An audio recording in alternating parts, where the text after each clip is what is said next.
Salut à tous, c'est Manga Tengu. Bienvenue dans cette vidéo making of de la première page du chapitre 5, dont l'image que vous voyez en fond fait partie. Comme d'habitude, un petit mot sur ce qui va se passer dans la vidéo, et puis on va enchaîner sur le contenu. Donc cette vidéo se présente en 4 phases. Alors la première phase, ce sera l'esquisse. La deuxième phase, ce sera le line art. La troisième phase, ça va être le hachurage et les bulles. Et la quatrième phase, c'est l'ajout des textures et des trames. La phase préliminaire de storyboarding n'a pas été couverte, puisque le storyboard est réalisé dans la vidéo précédente, dont le lien est dans la description. Mais je vais tout de même commenter le découpage de la page, puisque j'ai pas eu l'occasion de le faire dans la phase de storyboarding qui est trop accélérée, alors que c'est un élément essentiel de la composition de la page. Le découpage de cette première page est symétrique et s'articule autour d'un élément central. En effet, pour que les lecteurs puissent suivre, il faut que les personnages restent placés dans les mêmes orientations. J'ai fait quelques dessins pour expliquer mon propos. Dans cet exemple, il y a deux personnages, A et B.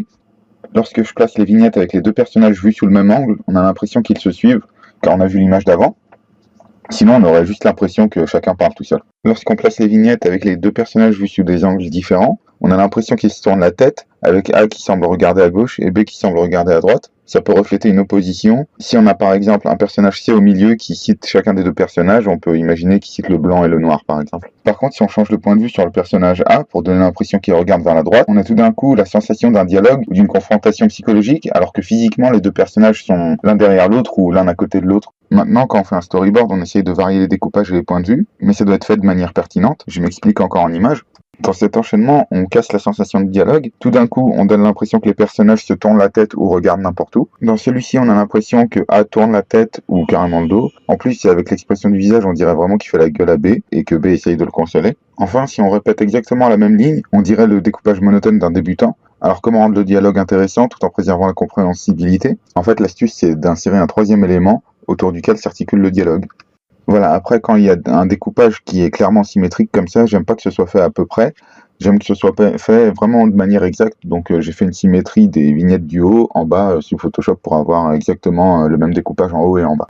Donc la première phase, l'esquisse, c'est là que ça se joue, c'est là qu'on dessine vraiment. Si l'esquisse n'est pas intéressante, si elle est mal cadrée, si les proportions du dessin sont foirées, c'est vraiment là qu'il faut intervenir. C'est donc un moment crucial et c'est le moment où je me sens le plus créatif. Le trait est pas précis, je me concentre surtout sur ce qui fait que le dessin sera bon hormis la finition. La chose qui m'aide à pas me laisser emporter par le souci du détail ici, c'est que je dessine avec une petite Intuos, une taille médium. La surface tactile correspond à peu près à un format A5.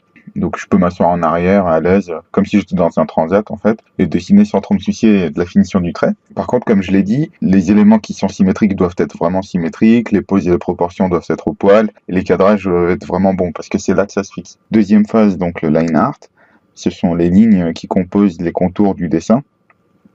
Je l'ai fait dans Manga Studio, encore une fois. Les lignes sont propres et le logiciel gère bien la mémoire RAM de mon PC, donc je suis tranquille. Tandis qu'avec Photoshop, je sais pas pourquoi, à chaque fois que je mets un coup de pinceau, ça prend un peu plus de RAM jusqu'au moment où ça finit par cracher.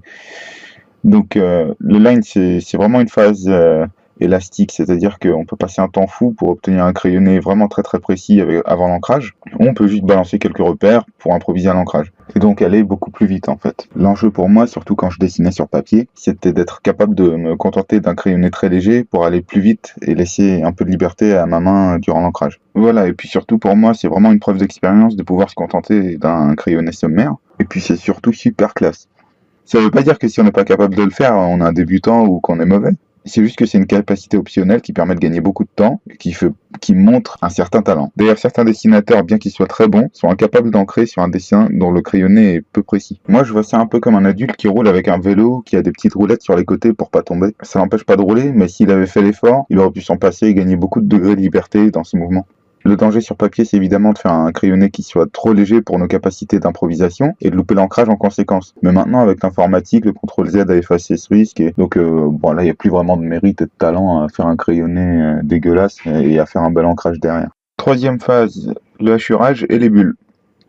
Donc toujours dans Manga Studio, pour la même raison.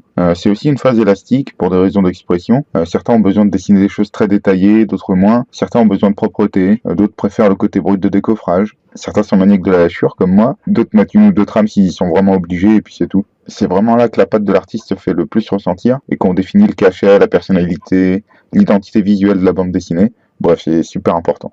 Donc comme je l'ai dit, moi j'aime beaucoup les hachures. Le problème, c'est que quand je fatigue, je dois rester consistant dans ma manière de hachurer, sinon si je baisse de régime, en fait, ça va se voir directement et ça va faire tâche. Donc il faut faire attention à avoir une identité visuelle qu'on peut tenir au long terme. Ça, c'est vraiment quelque chose d'important. Je pense surtout à toutes les BD, surtout les BD occidentales que je vois avec des super couvertures. Et quand j'ouvre à l'intérieur, je trouve ça, je suis vraiment déçu. En fait, quand j'étais petit, c'était vraiment un truc rébarbatif. C'est-à-dire que je venais, je trouvais une super couverture faite à l'acrylique ou à l'huile ou n'importe. J'ouvre et je trouve dedans des trucs ancrés de manière à pas laisser de la place à la couleur et avec des aplats de couleurs à l'imprimerie comme les vieux comics. Franchement, j'avais l'impression d'être trahi quand je tombais là-dessus et j'aime pas ça du tout. Donc j'aime bien que les choses soient consistantes et je trouve que c'est une marque de professionnalisme et de franchise en quelque sorte. Donc en ce qui concerne les textures et le tramage, ce sont des domaines où je suis vraiment novice. J'ai effectivement jamais utilisé de décalcomanie. La première raison, c'est que j'ai jamais su où en trouver. Et la seconde, c'est que lorsque j'en ai trouvé, j'ai trouvé ça vraiment très cher. Surtout si je voulais avoir une bibliothèque un peu fournie de trames. Donc j'ai fait l'impasse sur ce sujet jusqu'à ce que je commence Waste. Je me suis vraiment penché là-dessus qu'à partir du chapitre 4, qui marque vraiment un tournant dans l'identité visuelle du manga. Et c'est d'ailleurs sur ce point-là que j'ai concentré la majeure partie de mes efforts et de mes recherches lorsque j'ai produit le chapitre. Maintenant, il y a deux choses à prendre en compte. La première, c'est que c'est tellement nouveau pour moi que j'oublie souvent comment j'ai fait tel ou tel effet, et je dois regarder dans les pages d'avant. La deuxième, c'est qu'avec l'informatique et Photoshop, on peut faire des effets vraiment très complexes, et il suffit de donner l'embarras du choix à un architecte pour qu'il vous fasse un casse-tête chinois avec des pages bourrées de calques Photoshop et des effets encore plus uniques et impossibles les uns que les autres à retenir et à répéter. Pour le moment, mes textures et mes trames sont obtenues en mélangeant de nombreux brushes, perso ou pas, et des photomanipulations. Voilà, ça fait beaucoup de réflexion pour expliquer la confection d'une seule page. Maintenant, ce qu'il faut savoir, c'est que ça m'a pris beaucoup plus de temps de formaliser tout ça, le script de la vidéo, que de dessiner vraiment la page, parce que lorsque je dessine, en fait, je pense tout ça inconsciemment et ça va vite. On peut dire que c'est un peu comme une explication de texte, l'auteur a pu écrire quelque chose en 5 minutes et puis votre prof de français va en parler pendant 3 semaines. C'est presque la même chose. La différence, c'est qu'au lieu de la prof de français, là, c'est vraiment l'auteur qui parle. Bref, vous l'aurez compris, le temps accordé à la conception d'une page de bande dessinée ne correspond pas du tout au temps que j'ai mis à expliquer dans cette vidéo ce qui m'est passé par la tête lorsque je l'ai fait. Entre la vidéo précédente et cette vidéo, il n'y a pas eu de questions particulières de la part des lecteurs. Le sujet de la prochaine vidéo n'est donc pas encore défini. Alors si vous voulez me voir répondre à vos questions, posez-les dans les commentaires. Voilà, je suis ouvert à différents sujets. Dans le passé, les gens me demandaient quelle tablette, quel programme, quel format de page, quelle définition. Mais ça peut être autre chose que des questions techniques. Si vous avez des questions sur moi en tant qu'auteur, vous pouvez les poser dans les commentaires aussi. L'autre fois, j'ai répondu par exemple à quelles étaient mes influences. Comme ça, vous pourrez décider donc du sujet de la prochaine vidéo pour tous les gens silencieux qui ne se seront pas exprimés. Donc pas mal. Voilà, j'espère encore une fois que la vidéo vous a plu et que les explications étaient claires. J'avais pas prévu de faire cet aparté sur le découpage de la planche, mais j'espère que c'est utile et facile à comprendre. Comme d'habitude, pour soutenir Waste et mon activité en tant qu'auteur indépendant, prenez une seconde pour vous abonner, pour liker, pour partager, etc. sur vos réseaux sociaux préférés. Les liens sont dans le crédit de la fin de la vidéo, là où vous entendez de la musique. Merci et à bientôt.